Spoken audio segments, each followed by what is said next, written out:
Hello everyone! Meron na naman tayong tanong, meron na naman tayong sasaguting tanong. Ito ang tanong niya. Ako po, mabula ihi, 169 sugar ko.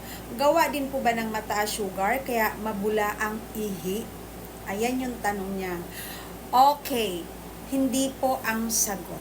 Hindi po dahil sa sugar. Kasi pwede pong kahit mataas ang sugar mo, especially kung bago lang po tumaas ang sugar mo, wala pong kinalaman ang bula sa ihi. Ang may kinalaman po dyan ay ang ating organs, walang iba kundi ang kidney. Kaya kung kayo po ay may bula na sa ihi, wag nang patagalin, kayo po ay pumunta na agad sa doktor at kayo ay magpa-blood chemistry na para malaman kung bakit may bula sa ihi.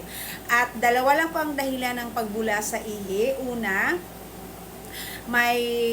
ang tawag doon ay protein at maaring may 1, 2, 3, 4. So, depende po kung nasa 1, 2, 3 ka, pag 4, malala na po yun.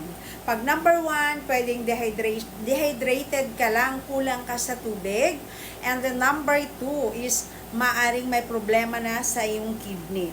Kung may marami ka nang nararamdaman, may mga masakit na sa balakang, or kung ano-ano pa, kasi sabi ko nga po, ang acid ay hindi lang po talagang literal na acid.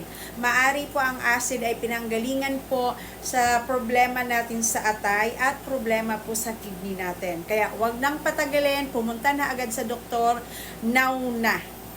Bye everyone! Thank you for watching. Please follow, like, and share. Bye!